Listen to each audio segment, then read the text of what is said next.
मैं विधायक से ये भी सवाल करना चाहता हूं कि 8 फरवरी और 2024 को जो बनबुलपुरा में घटना घटी, वो पहले तो उन दंगों के लिए माफ़ी मांगे, उस घटना के लिए माफ़ी मांगे।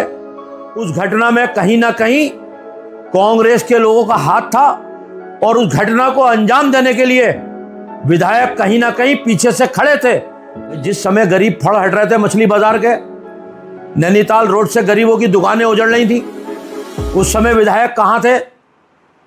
आज वो विधायक हैं बनबुलपुरा क्षेत्र से, और बनबुलपुरा उनको 57,000 वोट अपनी विधानसभा में मिले थे, और उस 57,000 वोट में लगभग 50% वोट जो है बनबुलपुरा मुस्लिम समाज का मिला था।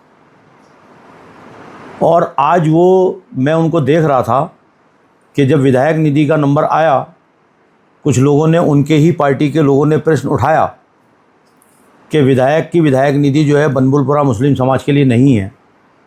ये भारतीय जनता पार्टी के लोगों ने नहीं उठाया, ये मुद्दा उठाया हुआ कांग्रेस के लोगों का है। कांग्रेस से ही आवाज़ उठी, मुस्लिम समाज से।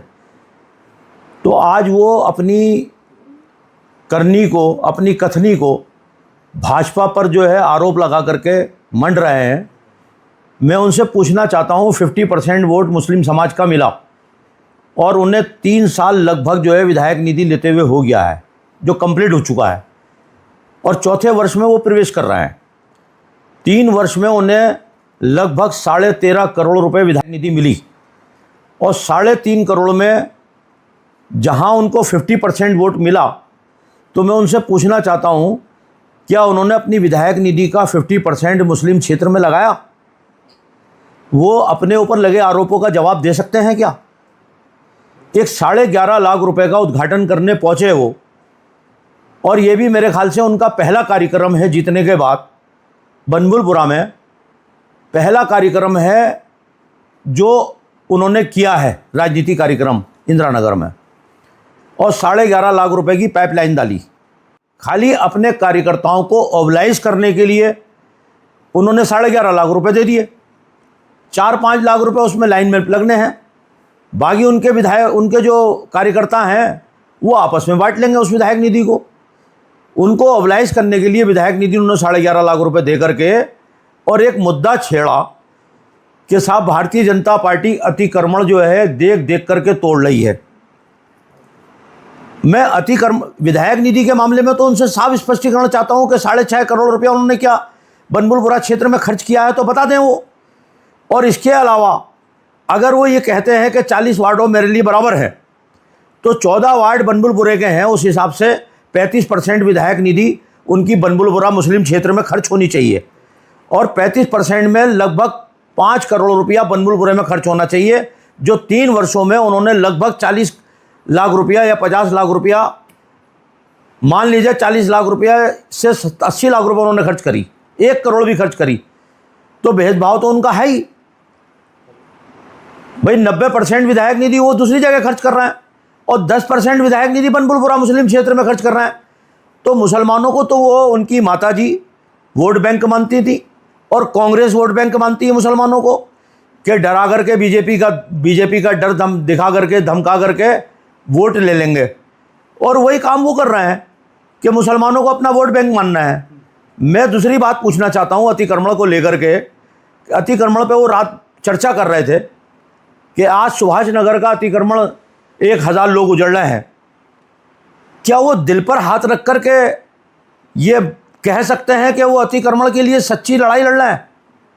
नहीं, मेरा मानना यह है कि वो अपने होटल को और अपने होटल के आगे किए गए अतिक्रमण को बचाने के लिए, क्योंकि वो 1000 लोग जब अतिक्रमण हटेगा तो लोगों की आवाज़ उठेगी कि भाई बड़े लोगों को नहीं हटाया, तो हम भी सरकार से कहेंगे कि भाई जो अतिक्रमण सौरभ होटल का है उसको भी हटाया जाए। क्योंकि पूर्व कांग्रेस की सरकार में उनकी माताजी वर्चस्वी ताकतवर मंत्री थी, और वो ताकतवर मंत्री के रूप में उन्होंने अतिक्रमण सबसे बड़ा अपने होटल के आगे किया, और नजूल की भूमि को उन्होंने फ्री होल्ड कराया।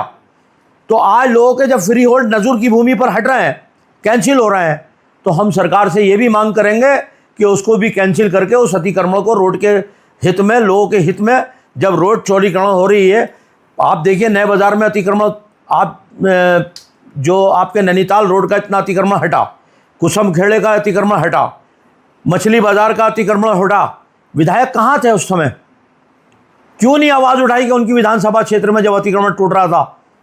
आज आखिरकार सुभाष नगर के अतिक्रमण पर जुबान खोल रहे हैं, तो इसका मतलब ये है कि अपने होटल के अतिक्रमण को बचाने के लिए उस अतिक्रमण पर चोट कर रहे हैं, उस अतिक्रमण पर आवाज़ उठा रहे हैं। जिस समय गरीब फड़ हट रहे थे मछली बाज़ार के, नैनीताल रोड से गरीबों की दुकानें उजड़ रही थी, उस समय विधायक कहाँ थे? कुसुम खेड़े के चौराया जब साफ हुआ, कालाडूंगी रोड का जब अतिक्रमण हटा, तो विधायक कहाँ नदारद थे? कोई बयान दिया था? और दूसरा, मैं विधायक से ये भी सवाल करना चाहता हूँ कि 8 फरवरी और 2024 को जो बनबुलपुरा में घटना घटी, उस बनबुलपुरा की घटना में वो उस क्षेत्र के विधायक से, जिस क्षेत्र से उन्हें 50% मुस्लिम समाज ने वोट दिया था, वहाँ पर उनका स्टैंड क्या है? उन्होंने आज तक स्पष्ट नहीं किया। उस घटना को लेकर के क्षेत्रीय विधायक का क्या स्टैंड है? वहाँ के लोगों की आवाज़ उठी कि विधायक जी, हमारे क्षेत्र में इतनी बड़ी घटना हुई, 7 लोग जो है पुलिस की गोली से मारे गए, 8 लोग, लगभग 200-250 लोग जख्मी हुए, पुलिस के कर्मचारी जख्मी हुए, नगर पालिका के कर्मचारी जख्मी हुए। विधायक जी ने कोई भी बयान दिया क्या उस घटना को लेकर के? उन्होंने अपना स्टैंड क्लियर किया? वो पहले तो उन दंगों के लिए माफ़ी मांगे, उस घटना के लिए माफ़ी मांगे। उनके चुप रहने से हमें ऐसा लगता है उस घटना में कहीं ना कहीं कांग्रेस के लोगों का हाथ था, और उस घटना को अंजाम देने के लिए विधायक कहीं ना कहीं पीछे से खड़े थे और उस घटना को अंजाम दिया और दिलवाया उन्होंने। क्यों नहीं किया उन्होंने उस घटना पर अपना स्टैंड क्लियर? अब करें, बताएं क्यों घटना हुई थी, सरकार को लिख करके दे कि घटना के पीछे किन लोगों का हाथ था। आखिरकार इतने लोग जख्मी हुए, राज्य संपत्ति को नुकसान पहुंचाया गया, और लोग कर्फ्यू की मार झेली, कर्फ्यू के साथ साथ लोगों का उत्पीड़न हुआ, किस तरीके की घटना हुई। उस घटना के लिए हमने सरकार में रहते हुए भी सरकार को अपनी रिपोर्ट दी और लगातार हमने बयान दिए, हमने अपना स्टैंड क्लियर किया। तो विधायक का काम क्या था? हमें तो पहली बार लगा कि अपनी जान बचाने के लिए विधायक जी बयान देते हैं। अपनी विधायक निधि का जब हमला उनकी सरकार के, उनकी पार्टी के लोग उन पर हमला करते हैं, तो उसका जवाब वो भारतीय जनता पार्टी के लोगों को देते हैं। तो मैं तो उनसे साफ सुथरे तरीके से पूछना चाहता हूं कि भारतीय जनता पार्टी को मुस्लिम समाज का वोट कभी नहीं मिला, और बनबुलपुरे का तो वोट मिलता ही नहीं है। उसके बाद भी इन 7-8 वर्षों में, चाहे केंद्र की सरकार की योजना हो या भारत सरकार की योजना हो, 200 करोड़ रुपया बनबुलपुरे में 8 वर्षों में खर्च हुआ है। 200 करोड़ रुपया भारतीय जनता पार्टी की सरकार ने खर्च किया है। आज वो कहते हैं कि 2 करोड़ रुपया मैंने पास कराया बनबुलपुरा की सड़कों के लिए। शर्म आनी चाहिए उन्हें।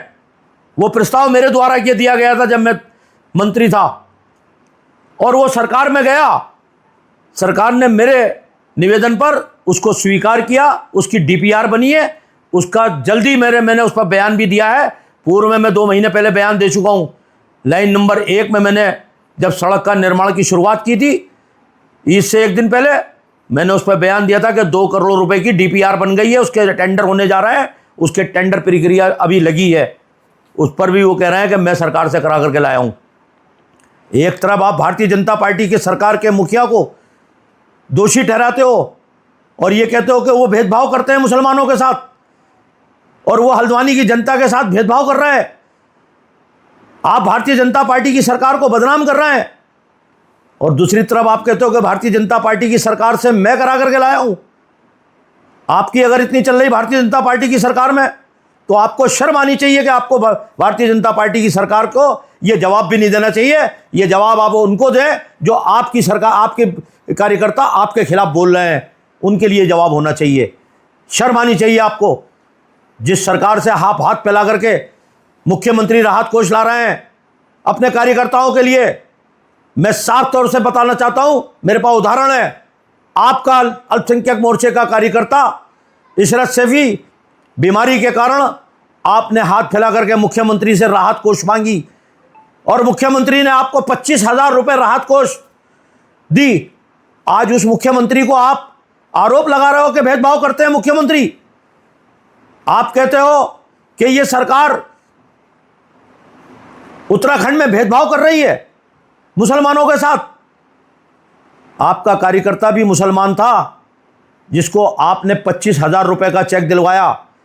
ऐसे लगभग 100 आपके कार्यकर्ता मुस्लिम समाज के जो मुख्यमंत्री राहत कोष से आपने उनके लिए निवेदन किया और मुख्यमंत्री ने पैसा दिया। अगर आपके निवेदन पर मुख्यमंत्री आपको विधायक के रूप में सहयोग कर रहे हैं तो आपको उस सरकार को बदनाम नहीं करना चाहिए। आपको माफ़ी मांगनी चाहिए सरकार से और सरकार के मुख्यमंत्री पुष्कर सिंह धामी जी से।